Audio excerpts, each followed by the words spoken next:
तो students BCom second year में हम इशू ऑफ मटेरियल चैप्टर ले रहे हैं। इशू ऑफ मटेरियल में लीफो, फीफो, वेटेड एवरेज और सिंपल एवरेज मेथड, ये 4 मेथड हमें करने हैं।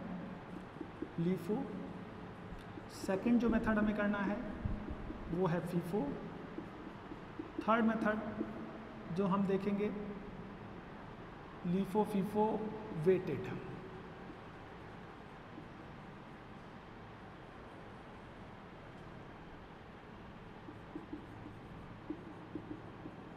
Weighted average method, fourth simple average method. LIFO method हो जाता है आपके लास्ट इन फर्स्ट आउट, और फीफो हो जाता है फर्स्ट इन लास्ट आउट।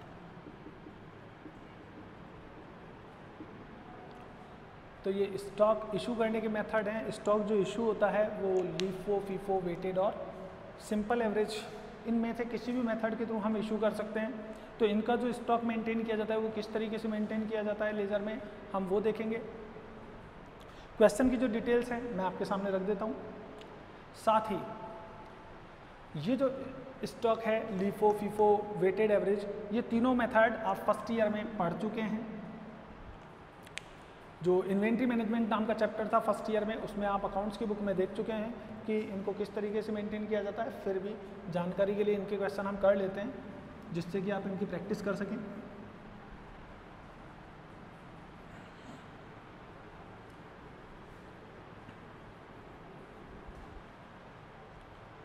तो देखिए क्वेश्चन मैं रख रहा हूं आपके सामने। रिसीप्ट्स आपके पास दी हुई है 3 जनवरी 2013 को, 5 जनवरी 2013 को, 10 जनवरी 2013 और 20 जनवरी 2013। यहाँ पे 2000 है क्वांटिटी, रेट ये यूनिट है, रेट पर यूनिट है 1 रुपीज़। यहाँ पे 3000 है, ये 1.40 है रेट। यहाँ पे 2000 यूनिट है और रेट हो जाती है 1 रुपीज़ 50 पैसा पर यूनिट। इसी के साथ 3000 यूनिट है नेक्स्ट, और 1 रुपीज़ 80 पैसा, ये आपकी रेट हो जाती है। ये आपको रिसिप्ट्स गिवन है। इसी तरह आपको इशू गिवन है। इश्यूज़ में 4 जनवरी 2013 को इशू है 500 यूनिट, 7 जनवरी 2013 को 2000 यूनिट आपने इशू की है, 15 जनवरी को 2013 में आपने 3000 यूनिट इशू की है, और 25 जनवरी को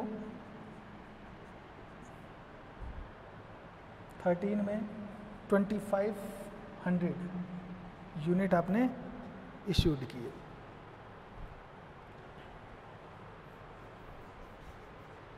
तो ये है। अब देखिए हमारे पास हमें बनाना है स्टोर लेजर अकाउंट।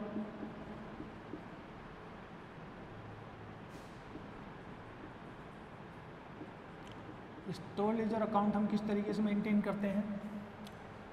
मान लीजिए ये आपके पास पूरा ब्लैंक पेज है, तो आप इसके 3 पार्ट कर दीजिए जो लगभग बराबर हों। ये आपका फर्स्ट पार्ट, ये सेकंड और ये थर्ड।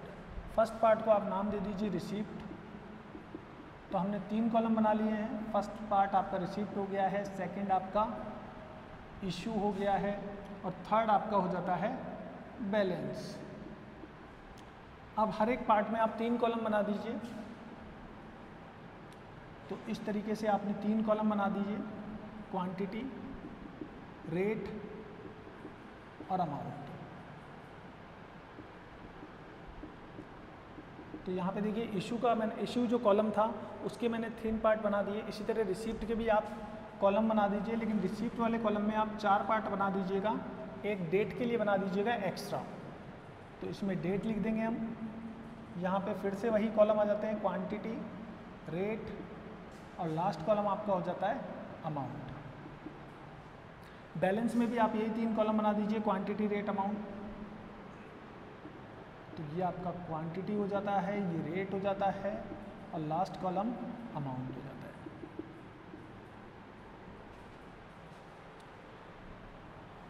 और अब आप लाइन कर दीजिए। तो इस तरीके से आपने परफॉर्मा बना लिया इसका। अब देखिए, सबसे पहले आपके पास स्टॉक था, अगर ओपनिंग स्टॉक था तो आप लिख दीजिए। अगर ओपनिंग स्टॉक नहीं है, ओपनिंग स्टॉक होता है तो यहाँ पे आपके पास आ जाता है ओपनिंग स्टॉक। अगर 1 जनवरी को होता है हमारे पास, तो हम यहाँ पे इसको मेंशन कर देते कि हमारे पास 1 जनवरी को स्टॉक क्या था। जिस मेथड से आप कर रहे हैं वो आप यहाँ पे लिख दीजिएगा, बाय फीफो मेथड। तो यहाँ पे हम जो मेथड यूज़ कर रहे हैं वो है फीफो मेथड, यानी कि फर्स्ट इन फर्स्ट आउट। जो पेरिशेबल गुड्स होती है उनके लिए जनरली ये मेथड काम में लिया जाता है। पेरिशेबल गुड्स का मतलब है जैसे टमाटर हुआ या वेजिटेबल्स हुई, जिसमें आप जो जल्दी ख़राब होने वाली पेरिशेबल गुड्स है। मिठाई हुई, मिठाई भी आपकी जल्दी ख़राब हो जाती है, सही है। दूध भी आपकी जल्दी ख़राब हो जाता है ना। और सब्जी में अगर आप देखें तो टमाटर आपका जल्दी ख़राब हो जाता है, केला ये जल्दी ख़राब हो जाता है ना। तो इस तरीके से जो आइटम है जो जल्दी ख़राब होने वाली चीज़ें होती है उनके लिए जनरली फीफो मेथड यूज़ किया जाता है। 3 जनवरी को 2013 में देखिए रिसीप्ट है तो रिसीप्ट वाले कॉलम में आएगा। क्वांटिटी में आप क्वांटिटी लिखेंगे 2000। मान लीजिए कि ये आपके जो है वो पैकेट ऑफ मिल्क है, तो 2000 पैकेट है मिल्क के और एक पैकेट 1 रुपये का है, तो 2000 का गुड्स आपने परचेज कर लिया। इशू उस दिन कुछ भी नहीं हुआ, 3 तारीख को कुछ इशू नहीं हुआ, तो ये पूरा के पूरा जो है वो आपका बैलेंस बच गया। कितने बैलेंस बच गया? 2000 पैकेट बच गए मिल्क के और 1 रुपीज़ की रेट से बच गए, और अमाउंट आ गया इसका 2000 × 1 2000 रुपीज़। अब डेट वाइज काम होगा। ये जो अकाउंट बनता है ये डेट वाइज बनता है, तो 3rd के बाद जो डेट आएगी वो 4th आएगी। तो यहाँ पे देख लीजिए 5 नहीं लिखेंगे, पहले 4 लिखेंगे, क्योंकि 3rd के तुरंत बाद जो आएगी वो डेट वो 4th होगी। तो 4th जनवरी को आपने इशू किया है तो रिसीप्ट में कुछ नहीं लिखेंगे। इशू किया है तो इशू में लिखिए 500। ये जो 500 यूनिट है, ये पैकेट ले लेते हैं, 500 पैकेट मिल्क के ले लेते हैं। तो ये जो मिल्क गया होगा किस में से गया होगा? ये जो 2000 पैकेट आया था 3rd जनवरी को, इसमें से गया होगा। तो इसकी रेट 1 रुपीज़ है, तो यहाँ पे भी आपको इसकी रेट 1 लेनी पड़ेगी, क्योंकि अगर ये गुड्स जल्दी नहीं बेचा आपने तो बचा हुआ ख़राब हो जाने का खतरा है। इसलिए आप जल्दी से जल्दी ये जो पहले आपका गुड्स आया था उसको आप पहले सेल करेंगे। तो इस तरीके से आपने 500 × 1 500 का गुड्स सेल कर दिया। बचा हुआ यूनिट कितना है? तो 1500 पैकेट आपके पास बच गए होंगे। 2000 में से 500 पैकेट सेल कर दिए, तो बचे हुए पैकेट कितने हैं? 1500, 1 रुपये की रेट से। तो ये 1500 का गुड्स अभी आपके पास बचा हुआ है। नेक्स्ट आप देखिए 4th के बाद 5th जनवरी आएगी, और 5th जनवरी को आपने फिर से गुड्स परचेज कर लिया। 3000 पैकेट मिल्क आपने परचेज कर लिया, तो 3000 पैकेट ले लेते हैं मिल्क के, और 1 रुपीज़ 40 पैसे का एक पैकेट है। तो 3000 पैकेट जो हो जाएंगे वो 3000 × 1.4, तो ये आपके पास 4200 का गुड्स हो जाता है। इशू आपने कुछ नहीं किया सेम डे, तो आपके पास कितने पैकेट हो गए? 1500 पैकेट तो हो गए पहले वाले 1 रुपये की रेट से। तो देखिए आपने जितनी बार यहाँ पे आप लिखेंगे अमाउंट बैलेंस में, पुराना वाला जो बैलेंस है वो भी लिखेंगे। तो 1500 तो आपके पास 1 रुपये की रेट से माल है, और 3000 पैकेट मिल्क ये भी आ गया, लेकिन इसकी रेट है 1 रुपीज़ 40 पैसा। तो टोटल मिला के आपके पास ये दोनों माल है, तो इन दोनों का टोटल आप यहाँ पे लिख देंगे। तो देखिए 1500 को 1 से मल्टीप्लाई किया तो 1500, और 4200 का ये माल। 3000 को मल्टीप्लाई कीजिए 1.4 से, तो 4200 का ये माल और 1500 का पहले वाला माल। टोटल आपके पास स्टॉक हो जाता है 5700। तो हमारे पास जो स्टॉक है 5700 का है 5th जनवरी को। 5th जनवरी को ये दोनों स्टॉक हमारे पास 5th जनवरी को है। अब 5th के बाद 7 जनवरी को हम सेल करेंगे। जो 10 से पहले आ रही है तो 7 जनवरी लेंगे यहाँ पे।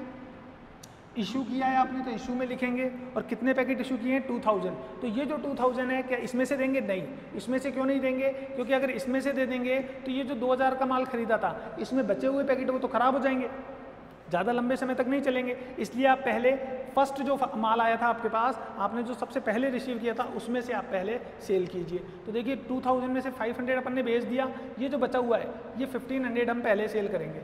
तो बचा हुआ 1500, ये जो बचा हुआ है आप क्लोजिंग स्टॉक में, ये पहले वाला माल है, अगर इसको नहीं बेचा तो ये ख़राब होने का चांसेस है, इसलिए आप पहले इसको सेल कीजिए 1 रुपये की रेट से। टोटल हमने गुड सेल किया है, देखिए यहाँ पे 2000, 1500 पैकेट तो ये वाले ले लिए, तो बाकी बचे हुए 500 पैकेट आप कहाँ से लेंगे? तो ये पैकेट आप लेंगे 1 रुपीज़ 40 वाले, तो 1.40 वाले ये पैकेट, तो टोटल आप इस तरीके से सेल करेंगे। 500 को आपने मल्टीप्लाई किया 1.4 से, तो 700 का ये गुड्स हो जाता है, और 1500 का पुराना वाला गुड्स, टोटल गुड्स मिला के हो जाता है 2200 का। अब आपके पास क्या बचा? ये 1500 आपने पूरा सोल्व कर दिया यहाँ पे, तो आपके पास इसमें से कुछ नहीं बचा। 3000 में से ये 500 आपने बेच दिया, तो यहाँ पे आपके पास जो गुड्स बचेगा क्लोजिंग स्टॉक वो 2500 पैकेट बचेंगे, 1.40 की रेट से बचेंगे। 2500 इंटू 1.40 ये आपके पास हो जाता है 3500। तो 3500 का गुड्स अभी आपके पास है 7 जनवरी को क्लोजिंग स्टॉक। फिर आता है 10 जनवरी, तो 10 जनवरी 2013 को आपने फिर से रिसीव किया है और 2000 का स्टॉक किया है, ये आप सेल कर चुके हैं। तो 2000 जो यूनिट आपने परचेज की है वो लिख लेते हैं हम, और 1 रुपीज़ 50 पैसे की रेट से, यानी कि 3000 का गुड्स आपने परचेज किया है। तो ये 2000 पैकेट ऑफ मिल्क आपने परचेज किया और 3000 रुपये का परचेज किया। अब क्लोजिंग बैलेंस जो शो करेंगे तो निश्चित रूप से हमारा इंक्रीज हो गया होगा। 2500 तो पहले वाले हैं 1 रुपीज़ 40 पैसे की रेट से, और ये जो 2000 पैकेट अभी परचेज किया है ये भी हमारे पास हो गया मिल्क 1 रुपीज़ 50 पैसे की रेट से। तो टोटल मिल्क हमारे पास कितना हो गया? 3500 ये और 3000 ये, 6500 का अभी आपके पास पैकेट्स बचे हैं मिल्क के। 10 जनवरी के बाद आप 15 जनवरी आती है, तो 15 जनवरी 2013 की बात कर रहे हैं हम। यहाँ पे इशू किया है हमने और 3000 पैकेट इशू किया है, तो जो इशू होगा वो किस में से होगा? क्या ये 2000 पैकेट जाएंगे? नहीं, ये 2000 पैकेट बाद में जाएंगे। पहले 2500 ये पुराना वाला माल जाएगा, क्योंकि अगर ये नहीं बेचा तो ये माल हो सकता है ख़राब हो जाए, पेरिशेबल गुड्स है, मिल्क ख़राब हो सकता है, इसलिए आप फीफो मेथड के थ्रू सबसे पहले जो माल आया था उसको बेचेंगे। तो हमारे पास देखिए 2500 और 2000 ये 2 तरह का माल है। तो जो पुराना माल है वो पहले बेचिए, तो पहले हम 2500 पैकेट है 1.40 वाले ये सेल करेंगे। उसके बाद टोटल आपने देखिए 3000 बेचा है, जिसमें से 2500 ये वाला माल है 1 रुपीज़ 40 वाला, तो बाकी का जो 500 है ये कौन सा होगा? तो ये निश्चित रूप से 1.50 में से होगा, क्योंकि 2 ही रेट थी हमारे पास। कितना गुड्स गया आपके पास से? तो देखिए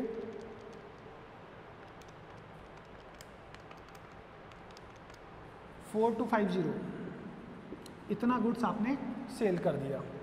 2500 को मल्टीप्लाई कर लीजिए 1.40 से, और 500 को मल्टीप्लाई कर लीजिए 1.50 से, दोनों को ऐड कर दीजिए, 4250 का गुड्स आपने सेल कर दिया। 2500 ये जो 1.40 वाला माल है ये पूरा आपने सेल कर दिया, तो आपके पास ये तो बचा ही नहीं होगा। 2000 पैकेट 1.50 वाला था, जिसमें से 500 पैकेट आप 1.50 वाला दे चुके, तो आपके पास जो क्लोजिंग स्टॉक होगा 1500 होगा, 1.50 की रेट से होगा। 1500 इंटू 1.50 ये हो जाता है 2250। तो इतना स्टॉक अभी आपके पास है। कब? 15 जनवरी 2013 को। फिर 20 जनवरी पहले आएगी, तो 20 जनवरी 2013 की बात करते हैं। आपने 3000 पैकेट परचेज़ किए हैं मिल्क के, तो 1.80 रुपीज़ की रेट से परचेज़ किए हैं, तो 3000 इंटू 1.80 ये आपके पास हो जाता है 5400 का गुड्स।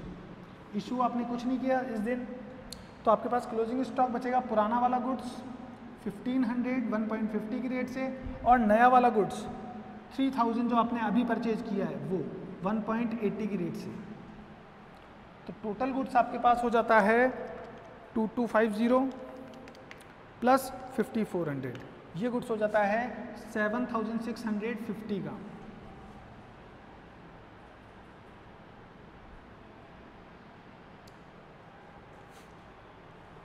अब लास्ट डेट आ जाती है 25 जनवरी 2013।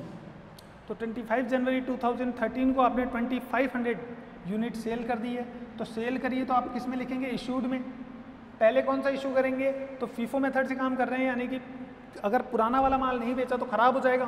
तो इसका मतलब पहले हम 1500 यूनिट सेल करेंगे 1.50 की रेट से, और बाकी बचा हुआ गुड्स जो है 1000 वो हम सेल करेंगे 1.80 की रेट वाला। तो इस तरीके से 2250 प्लस 1800 का माल हम सेल कर देंगे 4050 में। तो अब बचा हुआ स्टॉक कितना होगा? तो देखिए 1500 में से 1500 1.50 वाला तो जा चुका, तो ये तो कुछ बचा ही नहीं। 3000 में से 1000 1.80 वाला सेल कर दिया, तो आपके पास 2000 पैकेट बचा होगा 1.80 की रेट से। 2000 इंटू 1.8 ये 3600 का माल बच गया होगा शायद आपके पास फीफो मेथड से। तो देखिए इस तरीके से आप कैलकुलेट कर सकते हैं कि आपके पास कितना स्टॉक बचा हुआ है। आपके पास 3600 रुपीज़ का स्टॉक बचा हुआ है। कौन से मेथड से? फीफो मेथड से, यानी कि first in first out method से। तो उम्मीद करता हूँ ये जो क्वेश्चन है ये आपको बढ़िया तरीके से समझ में आ गया होगा। जब ये क्वेश्चन हो जाता है तो इसके बाद हम सेकंड क्वेश्चन ले लेते हैं। ये हमारा फर्स्ट मेथड था फीफो मेथड। अब हम इसी क्वेश्चन को लीफो मेथड से भी सॉल्व करके देख सकते हैं कि इसका आंसर लीफो के केस में क्या आता।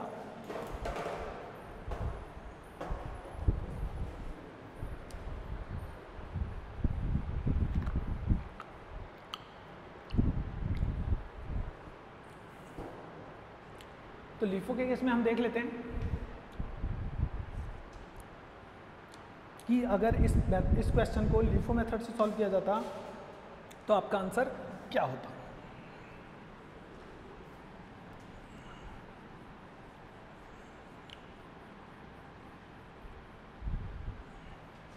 क्वेश्चन की जो डिटेल है वो सेम रहेगी।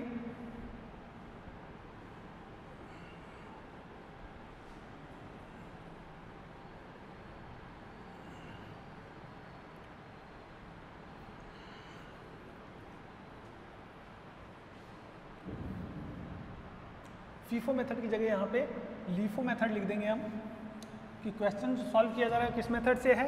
लीफो मेथड से।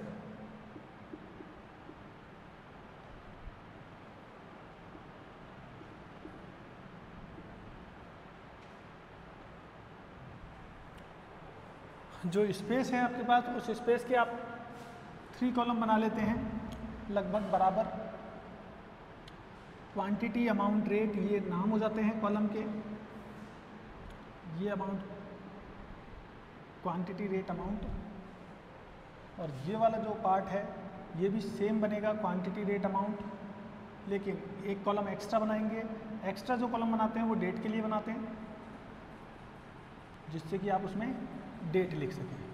तो ये आपका कॉलम डेट का आ जाता है। फिर बाकी क्वांटिटी, रेट, अमाउंट, ये क्वांटिटी, रेट, अमाउंट,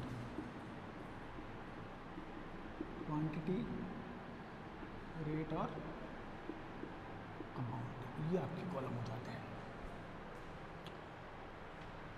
ये जो फर्स्ट कॉलम है जो आपने, इसको हम रिसीप्ट लिख देते हैं।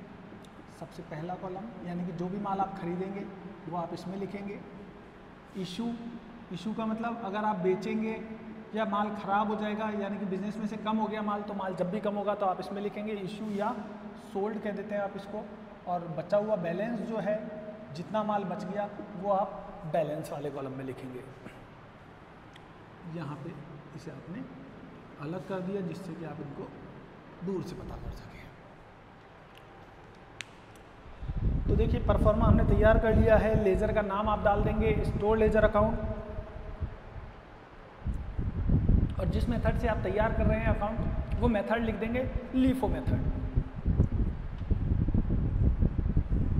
सबसे पहले ओपनिंग स्टॉक आ जाएगा अगर कोई होगा तो देखिए मंथ जनवरी में शुरू हुआ है तो ओपनिंग स्टॉक अगर 1 जनवरी को होगा तो 1 जनवरी 2013 लिखेंगे। स्टॉक जो बचा हुआ है वो बैलेंस में आता है, अगर होता तो यहाँ पे लिखते हैं क्वांटिटी, रेट, अमाउंट।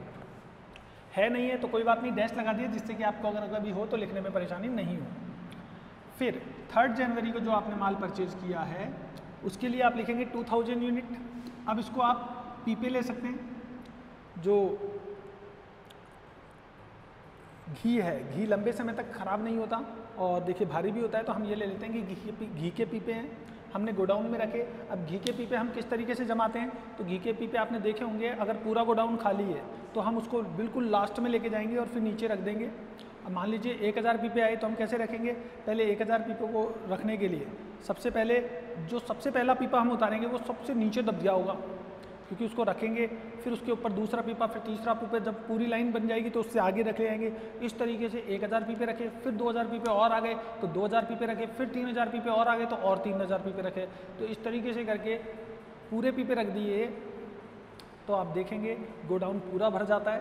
और पूरा भरने के बाद अगर अब आपको एक पीपा निकालना हो और वो सबसे पहले वाला पीपा निकालना हो जो आपने सबसे पहले रखा था, तो आप पाएंगे कि वो पीपा तो दब चुका होगा। और अगर उसको आपको निकालना है तो आपको पहले सारे पीपे हटाने पड़ेंगे जो बाद में आए थे, उनको हटाने के बाद ही आप वो पहले वाला पीपा सेल कर पाएंगे। तो ऐसा पॉसिबल नहीं है, क्योंकि इसका लेबर चार्जेज ही बहुत ज़्यादा हो जाएगा, प्लस इसके अलावा जो उसको खर्चा है लेबर का वो हो सकता है ज़्यादा भी आए, प्लस टाइम ज़्यादा लगेगा और नुकसान होने का खतरा रहेगा। तो इन सब चीज़ों से बचने के लिए हम क्या करते हैं, जो लॉन्ग ड्यूरेबल वस्तुएं होती है और भारी होती है, हैवी भी होती है और लंबे समय तक चलने वाली होती है, इन चीज़ों के लिए हम जनरली लीफो मेथड काम में लेते हैं। जैसे चावल की बोरी हो गई, गेहूं के बोरे हो गए, या फिर ये पीपे हो गए तेल के, घी के, तो ये लंबे समय तक आइटम चलते हैं, ख़राब नहीं होते, हैवी होता है गुड्स, तो इनको जनरली लीफो मेथड के थ्रू सेल किया जाता है। क्योंकि जो नया माल आया होगा उसके नीचे पुराना माल दब चुका होगा। अब पुराना माल निकालने के लिए आपको पहले नया माल हटाना पड़ेगा, तो उसको बार बार उठाने और रखवाने का काम थोड़ी करेंगे आप। तो इसलिए आप जो ऊपर माल रखा हुआ होता है, आगे माल रखा हुआ होता है, वो पहले सेल कर देते हैं, और जो पुराना माल है जो नीचे दब गया है वो बाद में सेल होता है। तो अब इस क्वेश्चन को भी हम इसी तरीके से सॉल्व करेंगे। देख लेते हैं कि इस क्वेश्चन को किस तरीके से सॉल्व करेंगे। तो आपने 2000 यूनिट जो परचेज़ की है, ये हम मान लेते हैं घी के पीपे हैं और इसकी जो रेट है एक पीपे की 1 रुपये है। तो 2000 जो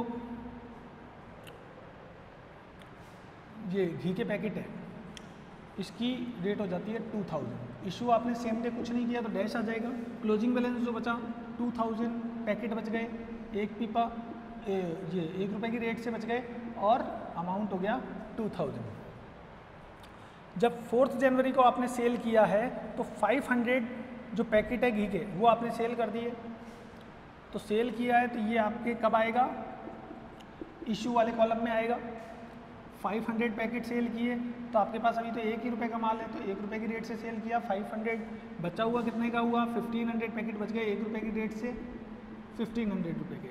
ये 2000 में से 500 पीपे गए तो बचे हुए जो पैकेट है वो 1500 बच गए, और एक पैकेट 1 रुपये का है तो 1500 पैकेट 1500 रुपीज़ के हो जाते हैं। अब देखते हैं 5 जनवरी को आपने फिर से गुड्स परचेज किया है और 1 रुपीज़ 40 पैसे की रेट से पैकेट परचेज कर लिए। ये पैकेट परचेज किए 5 जनवरी 2013 को 3000 पैकेट परचेज किए हैं 1 रुपीज़ 40 पैसा की रेट से। तो ये हो जाते हैं 4200 के। इशू आपने कुछ भी नहीं किया तो 1500 तो 1 रुपये की रेट से माल है और 3000 जो पैकेट है वो 1 रुपीज़ 40 पैसे की रेट से माल है। तो आपके पास टोटल गुड्स हो जाता है 4200 प्लस 1500। तो 4200 प्लस 1500 ये हो जाता है आपके पास 5700 का गुड्स। फिर बात आती है 7 जनवरी की। तो 7 जनवरी की बात करें 2013 में तो इशू किया होगा, कितने का इशू किया है, 2000 यूनिट इशू की है। तो अब आप कौन सा बेचेंगे, तो देखिए 1500 पीपे ये जो पहले आए थे ये पहले दब चुके हैं। अब 3000 पीपे जो बाद में आए ये 1500 पीपे के ऊपर रखे हुए हैं। तो पहले कौन सा गुड्स जाएगा, ये वाला गुड्स जाएगा जो बाद में आया था। तो 3000 में से हम ये दे देंगे 2000 आपने पैकेट सेल किए हैं घी के, तो 1.40 की रेट से ये जो बाद वाला माल है ये पहले जाएगा। तो 2000 इंटू 1.4 ये 2800 का गुड्स पहले चला जाता है। अब आपके पास जो गुड्स बचा होगा 1500 तो पुराना वाला 1 रुपये की रेट से, और 3000 में से 2000 गया तो 1000 ये जो बचेगा, ये जो बाद में माल आया था आपके पास 1.40 की रेट से, वो वाला बचा होगा। तो 1500 प्लस 1400 आपके पास 2900 का गुड्स हो जाता है अभी भी क्लोजिंग स्टॉक। कब? 7 जनवरी को। इसके बाद बात आती है 7 के बाद 10 जनवरी 2013। यहाँ पे आपने फिर से गुड्स रिसीव किया है और 2000 यूनिट रिसीव की है 1 रुपीज़ 50 पैसे की रेट से, तो 3000 की गुड्स आपने परचेज किए। जब सेल करने की बात आई तो आप देखिए कितनी यूनिट आपने अभी तो आपने इशू तो किया ही नहीं, तो आपके पास गुड्स कितना बचा होगा? 1500 1 रुपये की रेट से, 1000 1.40 की रेट से। तो पहले तो ये बचा हुआ स्टॉक लिखेंगे, प्लस 3000 और परचेज कर लिया आपने 2000 यूनिट, तो 2000 यूनिट आपने परचेज किए और 1 रुपीज़ 50 पैसे की रेट से। तो इस तरीके से आपने गुड्स परचेज कर लिया 3000 का। टोटल गुड्स हो जाता है आपके पास 5900 का। तो आप देखेंगे कि हमने 5900 का क्लोजिंग स्टॉक है हमारे पास। कब? 10 जनवरी 2013 को। अब हम बात करते हैं 15 जनवरी की। तो 15 जनवरी 2013 को आप देखेंगे कि आपने इशू किया है, और कितने रुपए पैकेट इशू किए हैं? 3000 पैकेट। अब ये 3000 आप कहाँ से लेंगे? तो देखिए लीफो मेथड से इशू करेंगे तो पहले ये वाला माल जाएगा, फिर ये वाला जाएगा। तो पहले आप 2000 पैकेट इशू करेंगे और उसके बाद 1000 पैकेट, क्योंकि आपने टोटल 3000 पैकेट किए हैं। तो पहले पुराना वाला नया वाला माल जाएगा 1 रुपीज़ 50 पैसे वाला, और उसके बाद 1.40 वाला, क्योंकि सबसे ऊपर ये माल रखा होगा। पहले आप इसे खाली करेंगे, इसके बाद ये वाला खाली करेंगे, और उसके बाद जब सबसे लास्ट में जो सबसे पहले माल आया था वो सबसे लास्ट में जाएगा 1500, क्योंकि ये माल नीचे दबा हुआ है। मैं फिर से बता देता हूँ। तो देखिए 2000 इंटू 1.5 3000 का माल हो जाता है, प्लस 1400, तो 4400 का गुड्स आपने सेल कर दिया होगा। ये पूरा जा चुका है और ये भी पूरा जा चुका है। तो इसका मतलब 2500 का गुड्स ही तो सेल नहीं, 15 जनवरी 3000 सही है। तो आपके पास बचा हुआ गुड्स कितना भी? केवल 1500 आपके पास बचा है, 1 रुपये की रेट से बचा है, तो 1500 का गुड्स बच गया है। अब बारी आती है 20 जनवरी की 2013 में। तो 20 जनवरी 2013 को देखिए आपने 3000 यूनिट परचेज कर ली 1 रुपीज़ 80 पैसे की रेट से, तो 5400 का गुड्स परचेज कर लिया। सेल कुछ नहीं किया, तो सेल कुछ नहीं किया तो आपके पास बैलेंस कितना बचा होगा? तो 1500, ये जो पुराना बैलेंस है ये लिखिए पहले, फिर जो नया गुड्स आपने परचेज किया 3000 यूनिट ये परचेज किया 1 रुपीज़ 80 पैसे की रेट से, तो आपके पास जो गुड्स हो गया वो 1500 प्लस 5400, ये हो गया 6900 का गुड्स। तो इतना क्लोजिंग स्टॉक आपके पास बचा हुआ है। कब? 20 जनवरी को। फिर बात करेंगे 25 जनवरी जो लास्ट डेट है, उस दिन क्या हुआ? उस दिन 2500 हमने इशू किया। ये किस में से करेंगे? तो देखिए जो लास्ट माल आपके पास आया था जो ऊपर रखा हुआ है वो गुड्स होगा 3000 1 रुपीज़ 80 वाला, 1 रुपीज़ 80 पैसे वाला। तो पहले आप इसमें से इशू करेंगे, 2500 यूनिट इशू करने हैं, तो इसी में से इशू कर देंगे 1 रुपीज़ 80 पैसे की रेट से।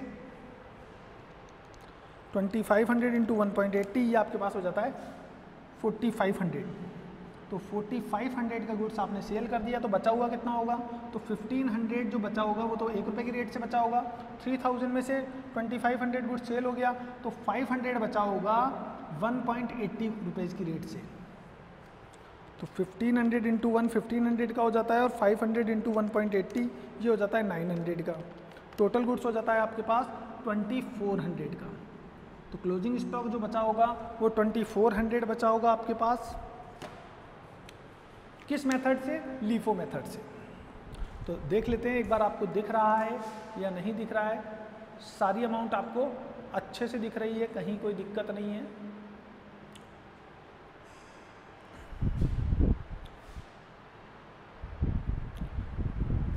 तो देखिए इस क्वेश्चन की जितनी भी डिटेल्स है आप देख चुके हैं, आपको मिल चुकी है सारी डिटेल्स। फिर मिलते हैं नए क्वेश्चन के साथ। सी यू अगेन।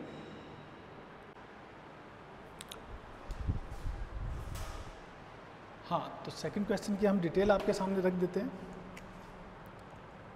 तो हमारे सामने जो क्वेश्चन है उसकी डिटेल कुछ इस प्रकार है। रिसीप्ट सबसे पहले आपको बता दें, तो रिसीप्ट्स में आपके पास है 1 दिसंबर को 500 केजी गुड्स है।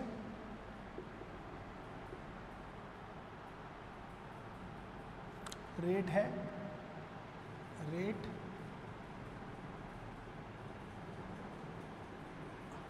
पर केजी।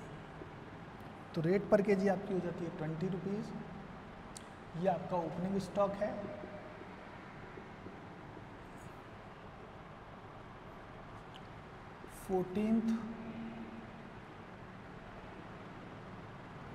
चलिए दिसंबर ही लिख लीजिए। तो 14 दिसंबर को 20 केजी है।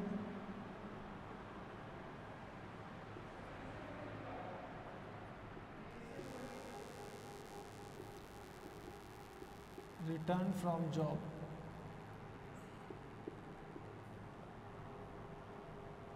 टू 100 केजी है।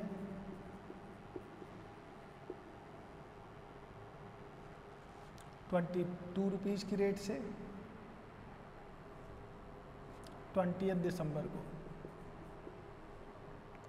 27 दिसंबर को 15 केजी है।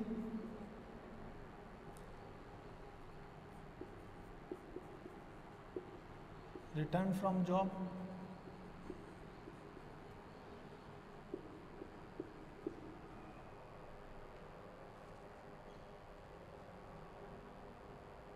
तो ये जो 15 केजी है रिटर्न फ्रॉम जॉब। और उसके बाद आ जाता है 30 दिसंबर। यहाँ पे आपने गुड्स परचेज किया है 300 केजी और रेट है 23 रुपीज़।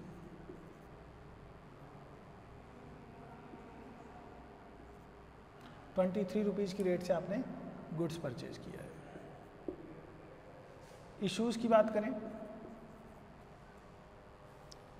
तो देखिए 3 दिसंबर को आपने इशू किया है, 4 को भी आपने इशू किया है, 7 दिसंबर को फिर इशू किया है आपने,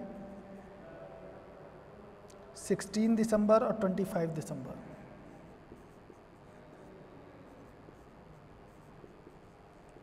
यहाँ पे आपने इशू किया है 70 केजी। नेक्स्ट आपने इशू किया 100 केजी, 80 केजी नेक्स्ट, 200 और 200 केजी 2 टाइम्स।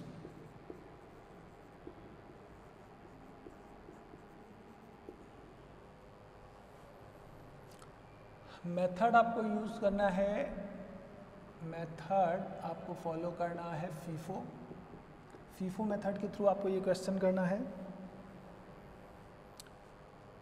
और शॉर्टेज आपको हुई है, इसके अलावा क्वेश्चन में आपको जो एडिशनल इंफॉर्मेशन है वहाँ पे आपको गिवन है shortage of stock. Shortage of stock आपके पास जो गिवन है आपको वो है 15 दिसंबर 5 केजी, 5 केजी और 31 दिसंबर को 7 केजी।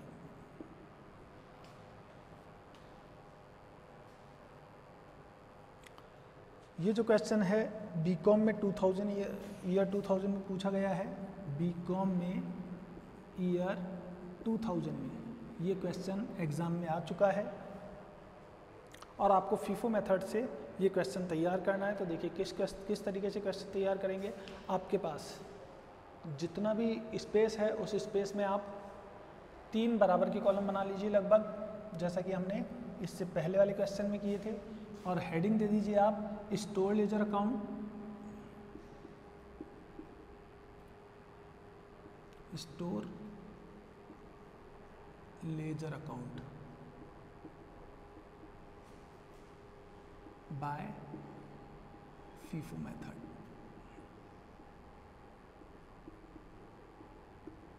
ये आपका मेथड हो जाता है।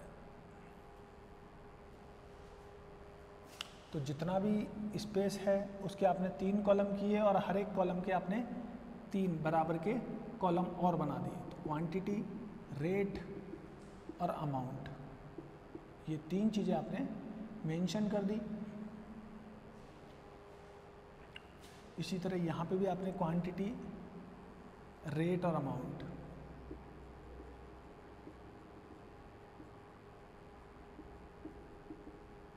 तीनों चीज़ें मेंशन कर दी। फर्स्ट कॉलम के आप 4 बराबर के कॉलम बनाते हैं। एक डेट का कॉलम होता है वो एक्स्ट्रा बना लेते हैं हम।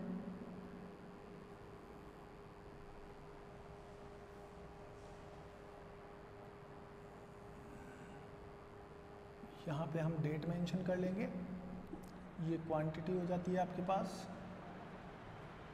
यहाँ पे डेट आ जाती है, क्वांटिटी, रेट और अमाउंट। फर्स्ट कॉलम का नाम हम दे देते हैं रिसीप्ट। तो ये आपका रिसीप्ट हो जाता है, यानी कि जो भी माल बिजनेस में परचेज करेंगे या वापस आएगा वो सारा के सारा रिसिप्ट में लिखेंगे। इसी तरह इश्यूज़, जो माल इशू करेंगे, बेचेंगे या शॉर्टेज होगी वो सारी इसमें आएगी। और लास्ट कॉलम का नाम हम दे देते हैं बैलेंस।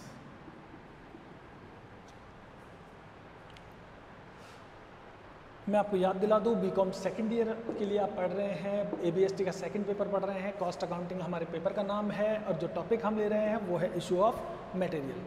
इससे पहले इशू ऑफ मटेरियल में आप 1-2 क्वेश्चन देख चुके हैं और अभी जो मेथड हम यूज़ कर रहे हैं वो है फीफो मेथड। क्वेश्चन की जो डिटेल्स है वो आपके सामने है। जो ओपनिंग स्टॉक था आपके पास वो तो 500 kg, तो आइए आप स्टॉक में लिख देंगे और डेट आ जाएगी 1 दिसंबर, ईयर ये 2019 है तो आप 2019 लिख लेंगे। ओपनिंग स्टॉक यहाँ पे आएगा नहीं, यहाँ पे आएगा नहीं। ओपनिंग स्टॉक क्लोजिंग बैलेंस में जाएगा। कितना केजी है आपके पास? 500 kg है। रेट है 20 रुपीज़, तो 1000 का स्टॉक आपके पास हो जाता है, सॉरी 10,000 का। 500 kg है, 20 रुपीज़ की रेट से है, तो 10,000 का स्टॉक आपके पास हो जाएगा। और आपको दिख रही होगी, बिल्कुल सारी अमाउंट आपको दिख रही होगी, कहीं कोई दिक्कत नहीं है। अब 1 दिसंबर के बाद 14th को ही है सीधा, तो 3rd और 4th को आप इशू करेंगे। तो देखिए 3 दिसंबर को आप इशू करेंगे। फीफो मेथड है तो सबसे पहले जो माल बचा है उसी में से है, तो क्लोजिंग स्टॉक जो है उसी में से जाएगा। और कितना माल जाएगा? 70 kg। रेट 20 थी तो 20 रुपीज़ की रेट से गया। कितने का माल गया? 1400 का। तो आपके पास बचा हुआ कितना रह गया? 500 में से 70 गया, तो आपके पास 430 kg मटेरियल रह गया। और रेट जो थी हमारे पास वही बचा होगा, 20 की रेट से बचा होगा आपके पास, और 8600 का माल अभी आपके पास बचा हुआ होगा। इसी तरह जब नेक्स्ट डेट को देखें 4 दिसंबर को, तो 4 दिसंबर 2019 को जब हम देखेंगे, फिर से हमने इशू किया, तो रिसिप्ट में नहीं लिखेंगे, इशू में लिखेंगे। कितना लिखेंगे? 100 kg इशू किया है तो 100 kg पूरा। अब ये भी हमारे पास यही रेट का माल है तो वही जाएगा। 20 रुपीज़ की रेट से 2000 का गुड्स गया, तो आपके पास 100 kg और कम हो जाएगा। पहले 430 था, अब 100 kg कम करने के बाद लिखेंगे 330, 20 रुपीज़ की रेट से, और ये बचा होगा 6600 का।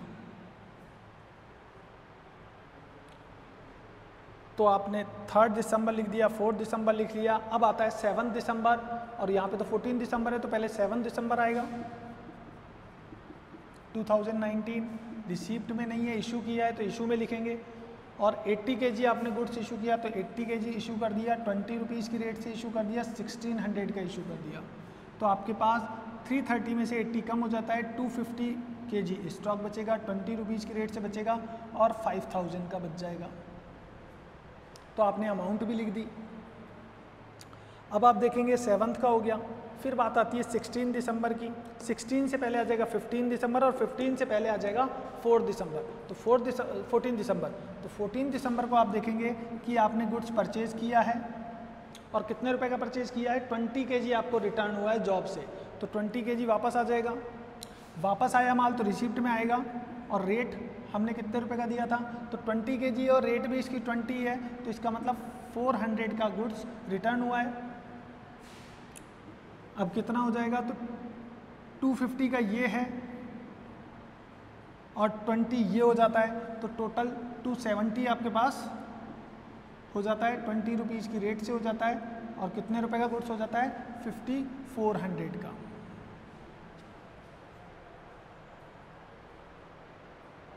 ठीक है, तो 5400 का आपके पास गुड्स है। 14th के बाद अब डेट आएगी 15th, जिसमें आपको लॉस हुआ है शॉर्टेज, यानी कि कोई माल था गोडाउन में आपके हिसाब से रखा है, आपने बेचा भी नहीं है लेकिन कम हो गया। कम हो गया तो माल तो गया आपके पास, कम तो हुआ है माल, तो गुड्स कम हुआ है तो आप निश्चित रूप से उसको इशू में दिखाएंगे। तो यहाँ पे डेट आ जाएगी 15 दिसंबर 2019। रिसीप्ट में नहीं दिखाएंगे, शॉर्टेज है तो ये शॉर्टेज आप इशू में लेके जाएंगे 5 kg और 1 kg माल है 20 रुपीज़ का, तो यहाँ पे 100 रुपीज़ की शॉर्टेज हुई है। ये जो लास्ट रेट है इससे दिखा देंगे आप, तो 100 रुपीज़ की शॉर्टेज हुई है 5 kg, तो यहाँ पे आपके पास बचा हुआ गुड्स होगा 265 kg, रेट 20 रुपीज़ और यहाँ पे बचा हुआ गुड्स हो गया 2300 का। इस तरीके से आप शॉर्टेज को डील करेंगे। 15th के बाद डेट आ जाती है 14 तो हो चुकी, फर्स्ट हो चुकी, 14 हो चुकी, यहाँ पे 15 हो गई, तो अब 16 आएगी।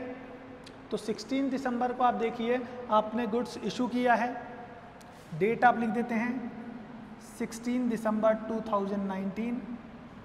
इशू किया है तो निश्चित रूप से इशू वाले कॉलम में आएगा 200 kg और आप इशू करेंगे जो है आपके पास गुड्स उसी में से, नई गुड्स तो है ही नहीं है आपके पास। तो 16 दिसंबर को 200 kg गुड्स आप इशू कर दीजिए, रेट 20 रुपीज़ की रेट से, तो 4000 का गुड्स आप इशू कर देते हैं। आपके पास बचेगा गुड्स 65 kg 20 रुपीज़ की रेट से, ये 1300 का गुड्स आपके पास अभी बचा हुआ होगा। 16 के बाद हम चलते हैं 20 दिसंबर को। 20 दिसंबर को हमारे पास देखिए 200 kg हमने परचेज किया है, तो ये जो गुड्स है ये हम लिखेंगे रिसिप्ट में। तो 200 kg आपने परचेज किया है और रेट है इसकी 22, तो देखिए 22 रुपीज़ की रेट से परचेज किया है 4400 का गुड्स। अब आप बैलेंस कैसे दिखाएंगे, तो देखिए 65 का गुड्स पहले है और 200 अभी परचेज कर लिया, तो 20 रुपये का गुड्स पहले था और 22 की रेट से अभी है, तो आपके पास टोटल गुड्स कितना हो जाता है, 65 को मल्टीप्लाई कीजिए 20 से और 200 को मल्टीप्लाई कीजिए 22 से, तो 1300 का गुड्स आया आपके पास पहले वाला और 4400 का गुड्स अभी वाला, तो टोटल गुड्स हो जाता है आपके पास 5700। ये आपके पास गुड्स है 20 दिसंबर 2019 को। फिर बात करते हैं, डेट आएगी 25, यानी कि 25 दिसंबर को आपने गुड्स इशू कर दिया 200 kg। अब ये जो 200 जाएगा, फीफो मेथड है तो पहले पुराना वाला माल जाएगा, यानी कि पहले 65 kg जाएगा 20 रुपीज़ की रेट से, तो 200 kg देना है, 200 kg में से आप 65 लेस कीजिए तो आपके पास बचा हुआ गुड्स कितना हो गया, 200 देना है 65 दे दिया तो बचा हुआ गुड्स हो गया आपके पास 135। ये जो 135 kg है ये गुड्स आप देंगे 22 रुपीज़ की। पहले वाला गुड्स जाएगा 65 20 की रेट से और बाकी जो बचा हुआ बैलेंस है वो आप 22 की रेट से देंगे। तो इस तरीके से आप देखेंगे 135 इंटू 22 ये हो जाता है 2970 प्लस 1300 पुराना माल, टोटल हो जाता है गुड्स 4270। बचा हुआ स्टॉक कितना होगा, तो देखिए हमारे पास टोटल 265 था, 200 दे चुके तो बचा हुआ 65 होगा, लेकिन रेट आएगी 22 क्योंकि पहले वाला माल जा चुका है 20 की रेट से, तो बचा हुआ जो स्टॉक होगा वो 22 वाला होगा इस वाले में से। फीफो मेथड है तो फर्स्ट इन फर्स्ट आउट। अगर आप इसको टमाटर सोच लें तो पहले पुराने वाले टमाटर सेल करेंगे, बाद में जो नया गुड्स आया होगा यानी कि नए वाले जो टमाटर होंगे वो बाद में सेल करेंगे, क्योंकि पुराने टमाटर अगर नहीं बेचेंगे तो वो ख़राब हो जाएंगे, बाद में किसी लायक नहीं रहेंगे। तो 65 इंटू 22 ये हो जाता है 1430 का गुड्स। तो आपके पास बचा हुआ स्टॉक है 1430 का, ये आपका बचा हुआ कब है? 25 दिसंबर 2019 को। फिर हम बात करते हैं कौन से स्टॉक की?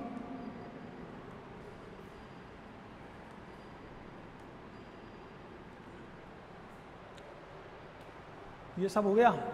25 के बाद हम बात करेंगे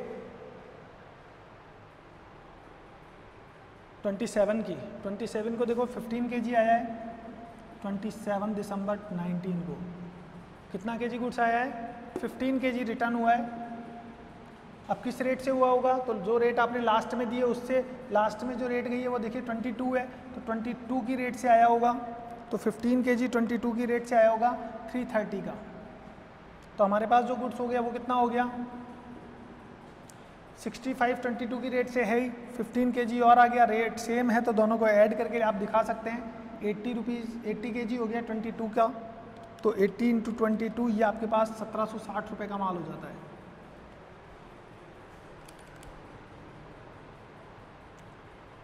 ट्वेंटी 27 को। तो देखिए 27 दिसंबर हो गया। अब हमारे पास इशू सारे कंप्लीट हो चुका है। अब ये डेट बची हुई है 30 और 31। तो पहले कौन सी डेट आती है? 30। तो 30 दिसंबर को आपने परचेज़ किया होगा, ये हटा देते हैं अब हम यहाँ से, यहाँ पे दिखा दीजिए कि ये ईयर 2000 में आया है। तो 30 दिसंबर 2019 को जब आप बताएंगे तो 300 kg आपने गुड्स परचेज़ किया है, रेट है 23 रुपीज़। तो 300 kg आपने परचेज़ किया और 23 रुपीज़ की रेट से परचेज़ किया, तो 6900 का गुड्स आप परचेज़ कर चुके हैं। इशू में कुछ नहीं किया आपने। तो 80 kg तो 22 रुपीज़ वाला माल बचेगा आपके पास, और 300 kg बच जाएगा 23 रुपीज़ वाला माल। तो इस तरीके से 6900 प्लस 760 का गुड्स आपके पास होगा, और टोटल वैल्यू होगी उसकी 8660। अब लास्ट बात आती है जो 31 दिसंबर को गुड्स है आपके पास उसकी। तो 31 दिसंबर को देखिए आपने शॉर्टेज हुई है बिजनेस में 7 kg की। तो 7 kg है जो शॉर्टेज हुई है 31 दिसंबर को 2019 में, ये आप लिखेंगे इशू वाले कॉलम में। तो 7 kg ये जो शॉर्टेज हुआ है ये आप शो करेंगे इशू वाले कॉलम में, और रेट कौन सी आएगी? तो पुराना फर्स्ट फीफो मेथड से क्वेश्चन कर रहे हैं, तो फीफो मेथड यानी कि फर्स्ट रेट से आप इशू करेंगे 22 से। तो आपकी जो शॉर्टेज की वैल्यू ये होगी 22 × 7, ये 154 की गुड्स आपने गई, इशू हो गई। तो आपके पास 80 में से 7 kg गया माल, तो आपके पास 73 kg बचेगा 22 रुपीज़ वाला, और 300 kg बच जाएगा 23 रुपीज़ वाला। तो इस तरीके से 8660 में से 154 लेस कर दीजिए, 8506 8506 का जो गुड्स है वो आपके पास बचेगा। किस मेथड से बचेगा? फीफो मेथड से। तो ये दिसंबर मंथ का आपने स्टोर लेजर अकाउंट तैयार कर दिया है, और इसमें जो आपके पास वैल्यू बच रही है वो है 8506। तो 8506 जो वैल्यू है ये आपके पास बच जाती है। और कब बच जाती है? जब आप फीफो मेथड से क्वेश्चन को सॉल्व कर सकते हैं। तो देखिए इस मेथड में मैंने आपको बताया कि जो इशू ऑफ मटेरियल चैप्टर है इसमें आपके पास जो मेथड होते हैं वो 4 मेथड हैं हमारे पास: LIFO method, FIFO method, simple average method और वेटेड एवरेज मेथड। जिसमें से फीफो मेथड और लीफो मेथड हम कर चुके हैं, 1-2 क्वेश्चन के और देखेंगे, उसके बाद वेटेड एवरेज मेथड और सिंपल एवरेज मेथड के क्वेश्चन हम करेंगे। फिलहाल आज के लिए इतना ही, फिर मिलते हैं। सी यू सून। अपनी प्रैक्टिस करते रहिए। Thank you guys.